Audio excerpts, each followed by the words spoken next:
व्याघ्र और सियार की कथा। युधिष्ठिर ने पूछा, तात, बहुत से कठोर स्वभाव वाले मनुष्य ऊपर से कोमल और शांत बने रहते हैं तथा कोमल स्वभाव वाले लोग कठोर दिखाई देते हैं। ऐसे मनुष्यों की ठीक ठीक पहचान कैसे हो? भीष्म जी ने कहा, युधिष्ठिर, इस विषय में एक पुराना इतिहास जो बाघ और सियार के संवाद के रूप में है तुम्हें सुना रहा हूँ, उसे सुनो। पूर्व काल की बात है। पुरिका नाम की एक नगरी थी जो प्रचुर धन धान्य से संपन्न थी। उसमें पौरिक नाम का एक राजा राज्य करता था। वह बड़ा ही क्रूर और नीच था। सदा दूसरे प्राणियों की हिंसा में लगा रहता था। धीरे धीरे उसकी आयु समाप्त हुई। मरने के बाद अपने पूर्व कर्मों के कारण उसका सियार की योनि में जन्म हुआ, किंतु उसे पूर्व जन्म का भी स्मरण बना रहा। इसलिए उस अधम योनि में पूर्व वैभव की याद आने से सियार को बड़ा खेद और वैराग्य हुआ। अब उसने जीवों की हिंसा करनी छोड़ दी, सत्य बोलने का नियम लिया और वह अपने व्रत का दृढ़ता पूर्वक पालन करने लगा। दिन रात में एक बार निश्चित समय पर भोजन करता और वह भी पेड़ों से अपने आप गिरे हुए फलों का। उसने शमशान भूमि में ही रहना पसंद किया क्योंकि वहीं उसका जन्म हुआ था। जन्मभूमि के स्नेह से किसी दूसरे स्थान पर उसका मन नहीं लगता था। सियार का इस तरह पवित्र आचार विचार से रहना उसके जात भाइयों को अच्छा न लगा। उनके लिए ये बर्दाश्त के बाहर की बात हो गई। इसलिए वे प्रेम और विनय भरी बातें सुनाकर उसकी बुद्धि को चलायमान करने लगे। उन्होंने कहा, भाई सियार, तू मांसाहारी जीव है और शमशान भूमि में रहता है, फिर भी पवित्र आचार विचार से रहना चाहता है। ये तेरी उल्टी समझ का परिणाम है। भैया, हमारे ही समान होकर रहे, तेरे लिए भोजन हम लोग ला दिया करेंगे। तू सिर्फ इस शौचाचार का अड़ंगा छोड़कर चुपचाप खा लिया करना। तेरी जाति का जो सदा से भोजन रहा है वही तेरा भी होना चाहिए। उनकी ऐसी बात सुनकर सियार सावधान हो गया और मीठे तथा युक्ति युक्त वचनों से उन्हें समझाता हुआ बोला, बंधु, अपने बुरे व्यवहारों के ही कारण हमारी जाति का कोई विश्वास नहीं करता। अच्छे स्वभाव और आचरण से ही कुल की प्रतिष्ठा होती है। अतः मैं भी वही कर्म करना चाहता हूँ जिससे अपने वंश का यश बढ़े। यदि मेरा निवास शमशान भूमि में है तो इसके लिए मैं जो समाधान देता हूँ उसको सुनो। कुटी बनाकर रहना ही धर्म में कारण हो, ऐसी बात नहीं है। कोई भी शुभ कर्म आत्मा की प्रेरणा से ही होता है।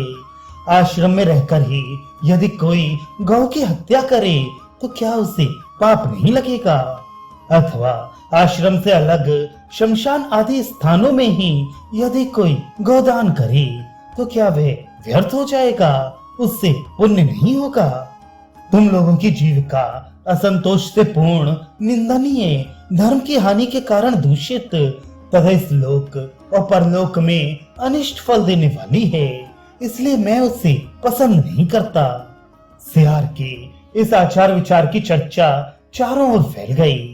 तदनंतर एक व्याघ्र ने स्वयं आकर उसका विशेष सम्मान किया और उसे शुद्ध तथा बुद्धिमान समझकर अपना मंत्रित्व स्वीकार करने के लिए उससे प्रार्थना की।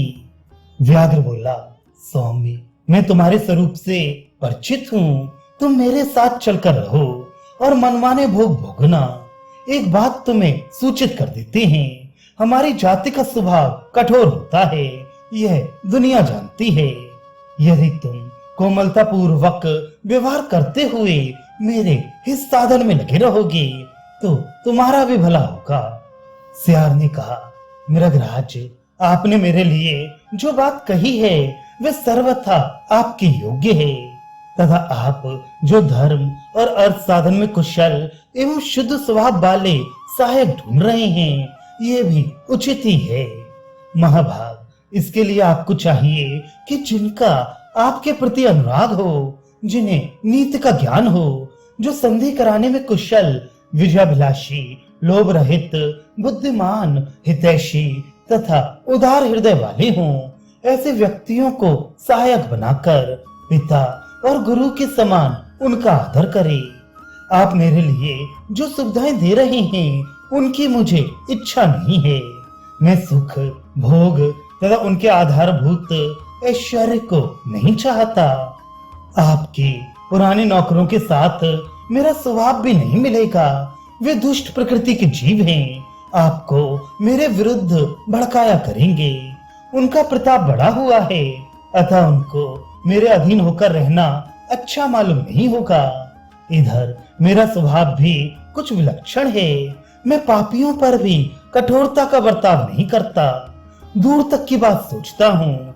मेरा उत्साह कभी कम नहीं होता, मुझमें बल की मात्रा भी अधिक है। मैं स्वयं कृतार्थ हूँ और प्रत्येक कार्य सफलता के साथ कर सकता हूँ। किसी की सेवा टहल का तो मुझे बिल्कुल ज्ञान नहीं है। स्वच्छंदता पूर्वक वन में विचरता रहता हूँ। मेरे जैसे वनवासियों का जीवन आसक्ति रहित और निर्भय होता है। एक जगह बेखटके पानी मिलता हो और दूसरी जगह भय देने वाला स्वादिष्ट अन्न प्राप्त होता हो। इन दोनों को यदि विचार करके देखता हूँ तो मुझे वहां ही सुख जान पड़ता है जहाँ कोई भय नहीं है। राजा के पास रहने में सदा भय ही भय है। राज सेवकों में से जितने लोग दूसरों के लगाए हुए झूठे कलंक के कारण राजा के हाथ से मारे गए हैं, उतने सच्चे अपराधों के कारण नहीं। मृगराज, यदि मुझसे मंत्रित्व का कार्य लेना ही हो तो मैं आपसे एक शर्त करना चाहता हूँ। उसी के अनुसार आपको मेरे साथ बर्ताव करना पड़ेगा। मेरे आत्मीय व्यक्तियों का आप सम्मान करें, उनकी हितकारिणी बातें सुने।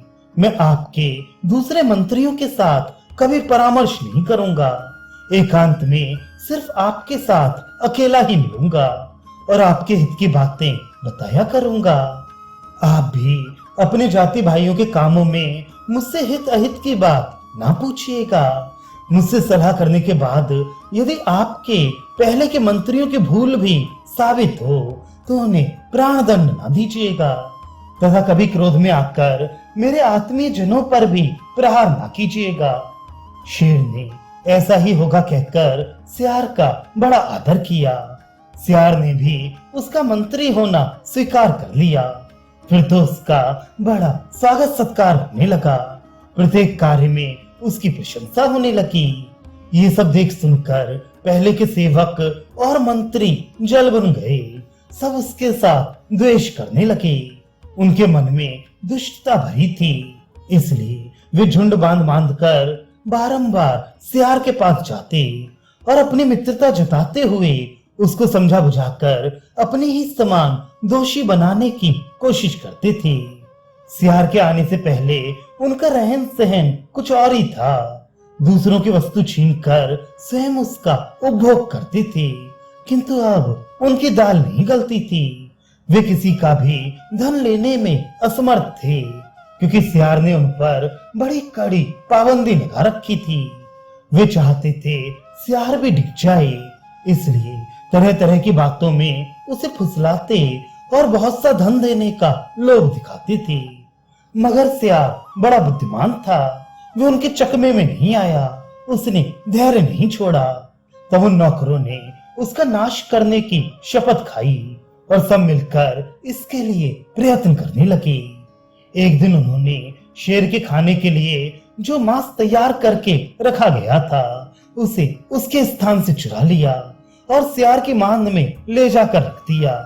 सियार ने मंत्री पद पर आते समय शेर से पहले ही ठहरा लिया था कि यदि राजन तुम मुझसे मित्रता चाहते हो तो किसी के बहकावे में आकर मेरा विनाश ना करना। उधर शेर को जब भूख लगी और वह भोजन के लिए उठा तो उसके खाने के लिए रखा हुआ मांस दिखाई नहीं पड़ा। शेर ने चोर का पता लगाने के लिए नौकरों को आज्ञा दी। तब जिनकी ये करतूत थी उन्हीं लोगों ने शेर से उस मांस के बारे में बताया। महाराज, अपने को बड़ा बुद्धिमान और पंडित मानने वाले सियार महोदय ने ही आपके मांस का अपहरण किया है।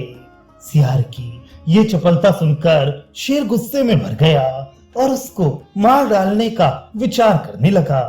उस समय सियार के प्रतिकूल कुछ कहने का मौका देखकर पहले के मंत्री लोग शेर से कहने लगे, राजन, वह तो बातों से ही धर्मात्मा बना हुआ है, स्वभाव का बड़ा कुटिल है, भीतर का पापी है, मगर ऊपर से धर्म का ढोंग बनाए हुए है। उसका सारा आचार विचार दिखावे के लिए है। ये कहकर वे क्षण भर में ही उस मांस को सियार के मांस से उठा ले आए। शेर ने उनकी बातें सुनी और जब निश्चय हो गया कि सियार ही मांस ले गया था, तो उसने उसको मार डालने की आज्ञा दे दी। शेर की ये बात जो उसके माता को मालूम हुई, तो वह हितकारी वचनों से उसे समझाने के लिए आई और कहने लगी, बेटा, इसमें कुछ कपटपूर्ण षड्यंत्र हुआ जान पड़ता है। तुम्हें इस पर विश्वास नहीं करना चाहिए।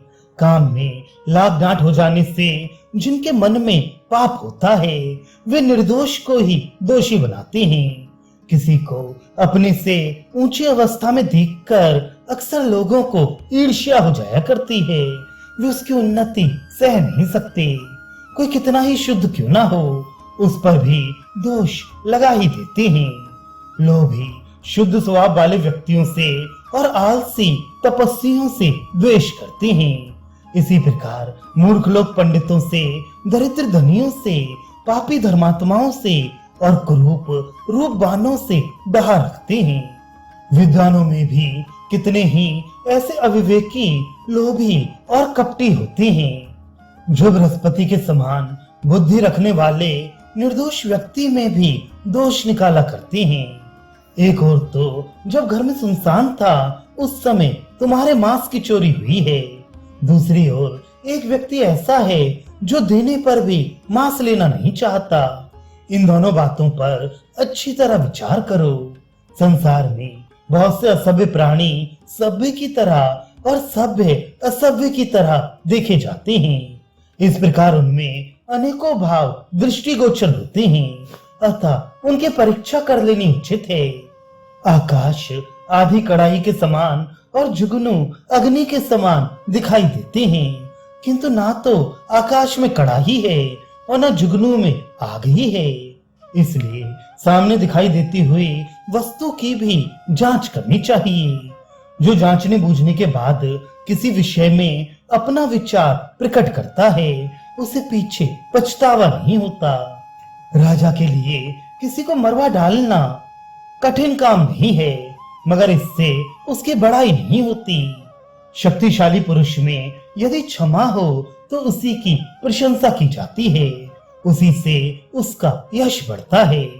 बेटा, सोचो तो, तुमने स्वयं ही सियार को मंत्री के आसन पर बिठाया है और तुम्हारे सामंतों ने भी इसकी ख्याति बढ़ गई है।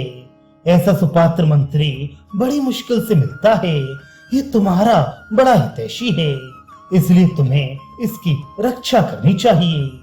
जो दूसरों के मिथ्या कलंक लगाने पर निर्दोष को भी अपराधी मानकर दंड देता है, वे राजा दुष्ट मंत्रियों के साथ रहने के कारण शीघ्र ही मौत के मुख में पड़ता है।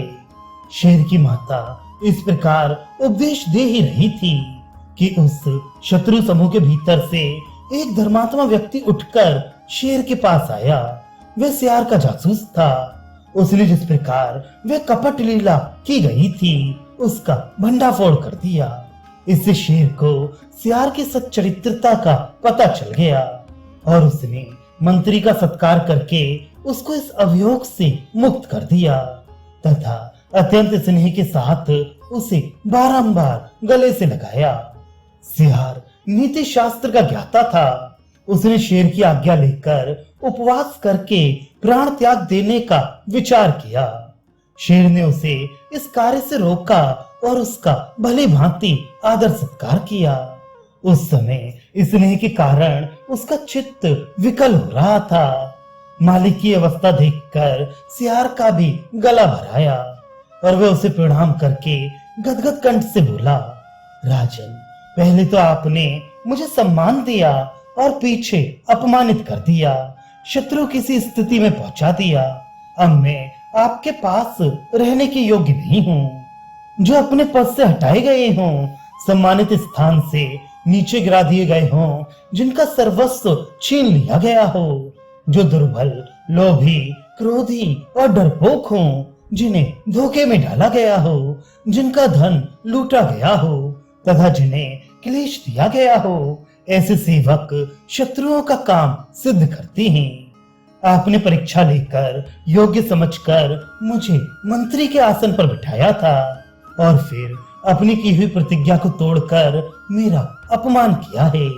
ऐसी दशा में अब आपका मुझ पर विश्वास नहीं रहेगा और मैं भी आप पर विश्वास न होने से उद्वेग में पड़ा रहूंगा। आप मुझ पर संदेह करेंगे और मैं सदा आपसे डरता रहूंगा। इधर दूसरों के दोष ढूंढने वाले आपके भृत्य लोग मौजूद ही हैं। इनका मुझसे तनिक भी स्नेह नहीं है तथा इन्हें संतुष्ट रखना भी मेरे लिए बहुत कठिन है। प्रेम का बंधन जब एक बार टूट जाता है तो उसका जुड़ना मुश्किल हो जाता है और जो जुड़ा हुआ होता है वह बड़ी कठिनाई से टूटता है, किंतु जो बारंबार टूटता और जुड़ता रहता है उसमें स्नेह नहीं होता। राजाओं का चित्त चंचल होता है, उनके लिए सुयोग्य व्यक्ति को पहचानना बहुत कठिन है।